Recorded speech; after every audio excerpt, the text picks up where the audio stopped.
अगर पुलिस चाहे तो अपराधी को पाताल से भी ढूंढ सकती है। इसका बेस्ट एग्जाम्पल सजनी मर्डर केस है।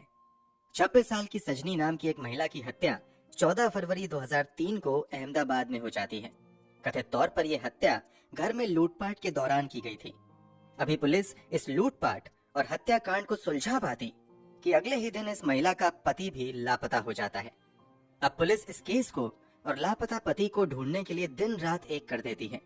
मामले की गंभीरता को देखते हुए गुजरात के मुख्यमंत्री रहते हुए नरेंद्र मोदी पर्सनली इस केस में इंटरेस्ट लेते हैं और केस की जांच के आदेश देते हैं।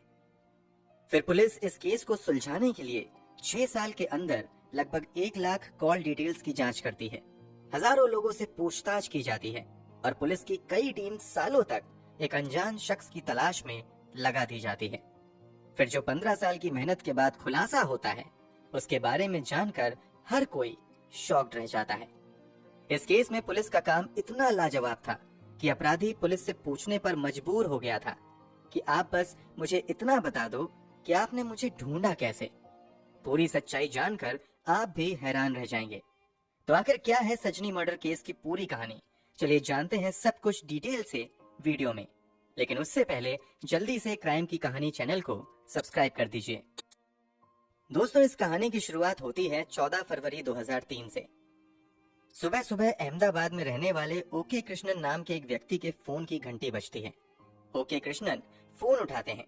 दूसरी तरफ से उनके दामाद तरुण कुमार जीना राज की आवाज आती है, जो रोते हुए कह रहा था कि घर में बड़ी लूट की वारदात हुई है और लुटेरों ने इस लूटपाट के दौरान उनकी बेटी सजनी की भी हत्या कर दी है।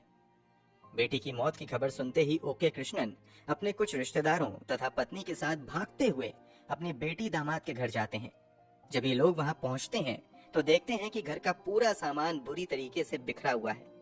सामने फ्लोर पर उनकी बेटी की लाश पड़ी हुई है, जिसके गले में दुपट्टा बंधा हुआ है। उसके बगल में ही उनका दामाद तरुण बैठे दहाड़े मारकर रो रहा है। स्थिति को देखते हुए तुरंत सजनी को पास के अस्पताल में लोग ले जाते हैं, मगर अस्पताल में उसे मृत घोषित कर दिया जाता है।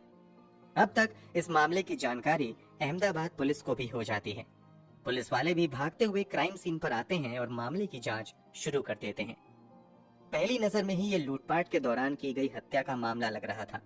इसके बावजूद पुलिस वाले एक एक चीज की बारीकी से जांच करते हैं और घटनाक्रमों को समझने के लिए मृत महिला सजनी के पति तरुण से पूछताछ करती है।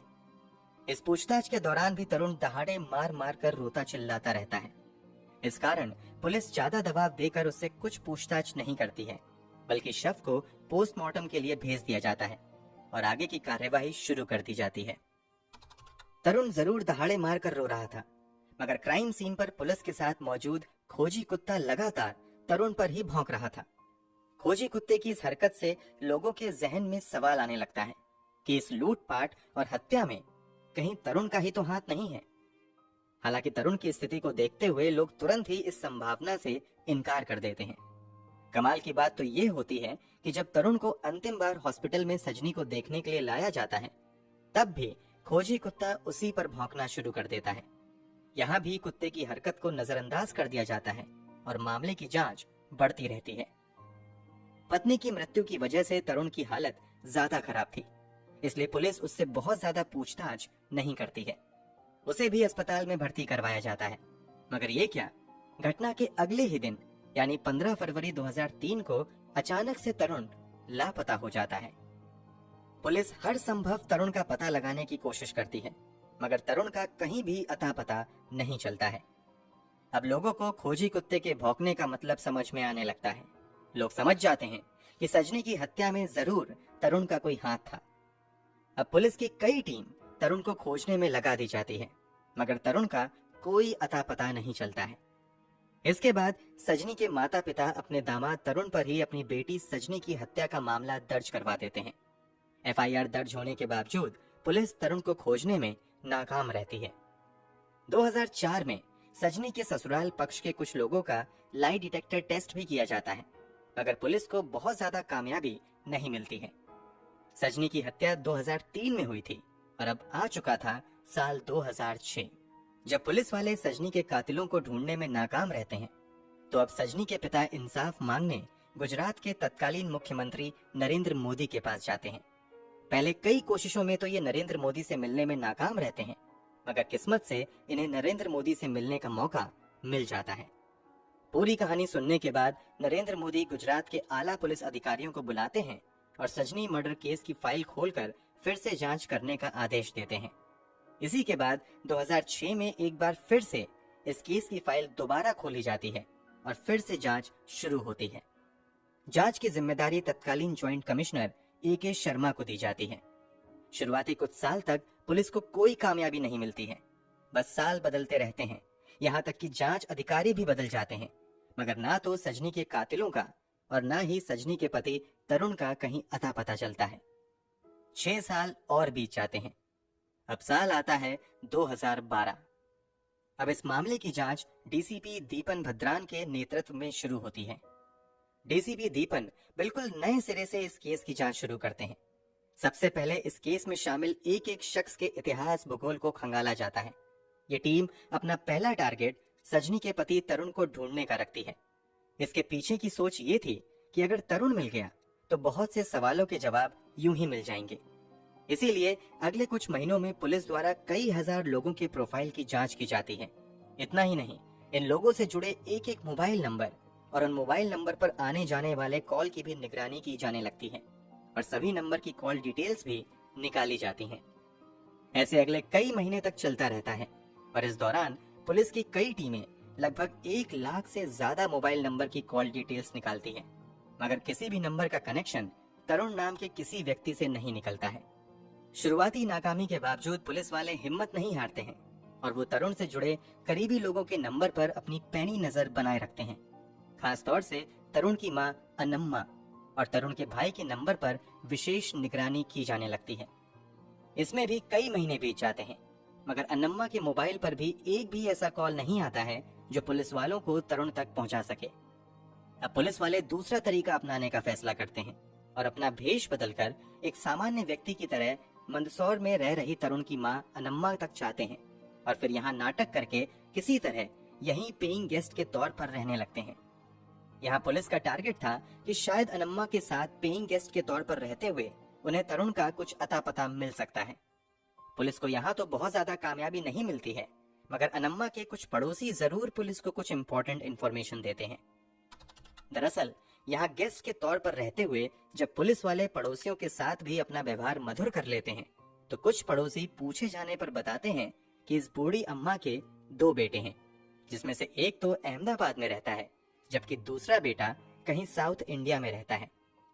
पुलिस के लिए ये छोटी मगर काफी महत्वपूर्ण जानकारी थी। इसके बाद अब पुलिस वाले अपनी पूरी निगरानी अनम्मा पर ही बनाए रखते हैं। जांच में सामने आता है कि अनम्मा बीच बीच में केरल भी जाती है। जब पुलिस वाले अपनी लगातार निगरानी अनम्मा पर बनाए रखते हैं तो उन्हें पता चलता है कि केरल जाने के बाद तरुण की मां बेंगलोर भी आई है। अब पुलिस इस सवाल का जवाब ढूंढने में लग जाते हैं कि आखिर अनम्मा के बेंगलोर जाने के पीछे की वजह क्या है। इस बात का जवाब तलाशने के लिए पुलिस वाले अब अनम्मा के मोबाइल नंबर को सर्विलेंस पर डाल देते हैं और इस पर आने जाने वाले एक एक नंबर की डिटेल खंगालना शुरू कर देते हैं। कई महीनों तक नजर बनाने के बावजूद पुलिस को अनम्मा के मोबाइल पर एक भी सस्पिशियस नंबर नहीं मिलता है। इसके बावजूद पुलिस वाले तरुण की मां के मोबाइल पर नजर बनाए रखते हैं। पुलिस वालों की ये मेहनत फाइनली एक दिन कामयाब होती नजर आती है। दरअसल एक दिन अनम्मा के मोबाइल पर एक अनजान नंबर से फोन आता है। जब इस नंबर की डिटेल पुलिस द्वारा निकाली जाती है तो पता चलता है कि ये नंबर किसी निशा परवीन नाम की महिला के नाम पर दर्ज है जो बेंगलोर में रह रही है। अभी पुलिस इस निशा परवीन की डिटेल्स निकाल पाती कि कुछ ही महीनों बाद एक लैंडलाइन नंबर से अनम्मा के मोबाइल पर फोन आता है।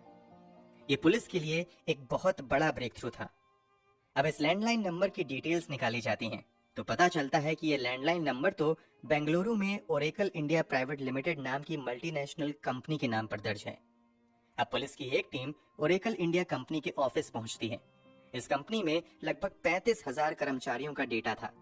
पुलिस एक एक करके सभी कर्मचारियों का डेटा चेक करती है, मगर उसमें से एक भी कर्मचारी का नाम तरुण नहीं था।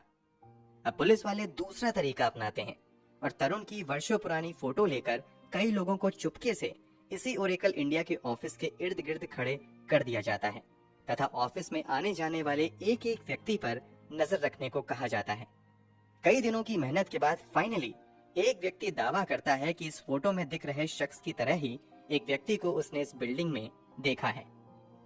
अब पुलिस वाले जब उस तरुण जैसे दिखने वाले व्यक्ति का डिटेल कंपनी से पता करती है तो कंपनी की ओर से कहा जाता है कि पुलिस जिसे तरुण बता रही है असल में वो ओरेकल इंडिया के एग्जीक्यूटिव परवीन भटेले हैं। पुलिस को समझ आ जाता है कि यहाँ तरुण अपनी पहचान बदल कर रह रहा है। पुलिस के लिए ये जानकारी बहुत बड़ी थी। अब अहमदाबाद क्राइम ब्रांच की टीम जल्द से जल्द छापा मारकर तरुण को पकड़ना चाहती थी, मगर पुलिस वाले अपना ये प्लान बदल देते हैं क्योंकि उन्हें लगता है कि अगर तरुण को इस बात की भनक लग गई तो वो लापता हो सकता है। इसलिए अब तरुण को पकड़ने के लिए सिर्फ क्राइम ब्रांच के एक अधिकारी इंस्पेक्टर अनिल चौधरी को सिविल ड्रेस में ऑफिस के अंदर भेजा जाता है। इस दिन तरुण नाइट ड्यूटी कर रहा था।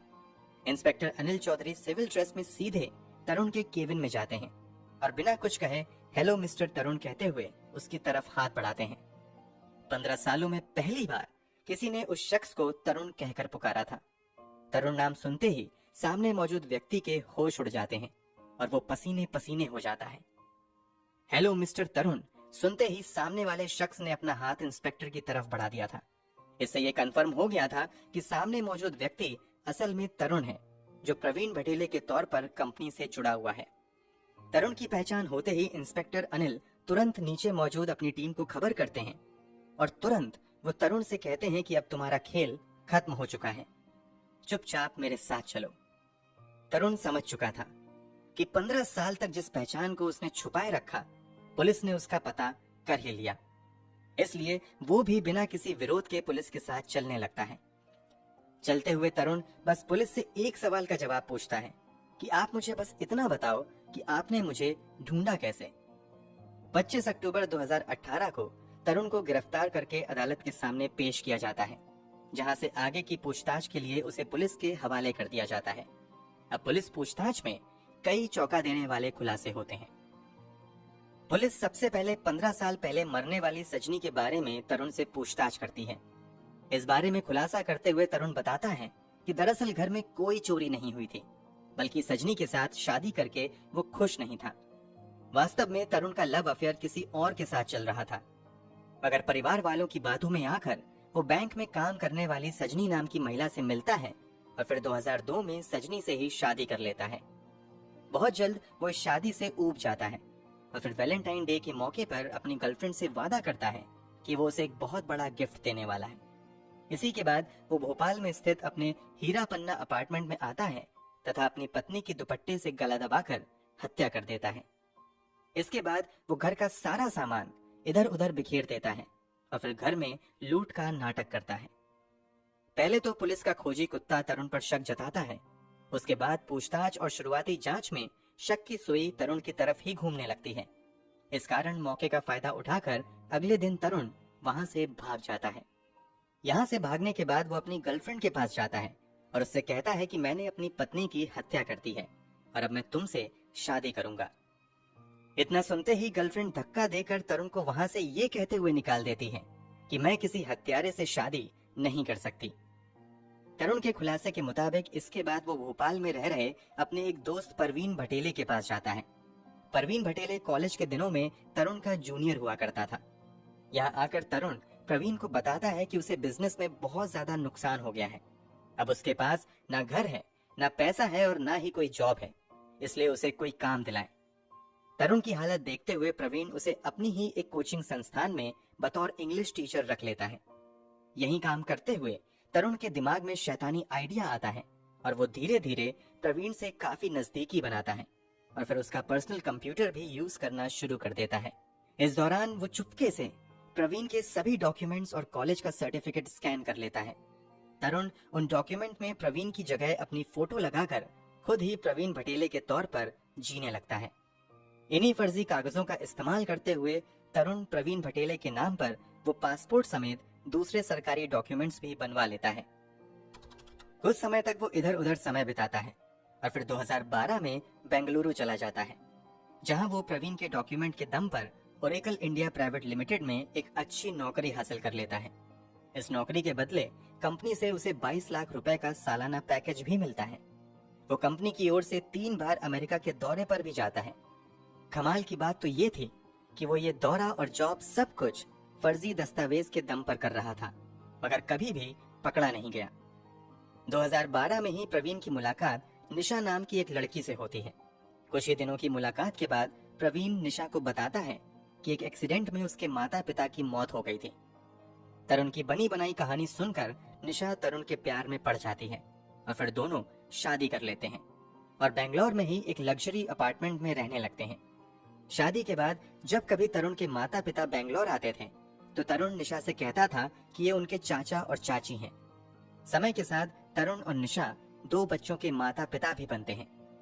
इन सभी खुलासे के बाद तरुण को गिरफ्तार करके जेल भेज दिया जाता है। फिलहाल वो जेल में ही है। इस मामले में तरुण की पत्नी निशा से भी पूछताछ की जाती है तो निशा बताती हैं कि वो तो इस शख्स को केवल प्रवीण भटेले के तौर पर जानती हैं।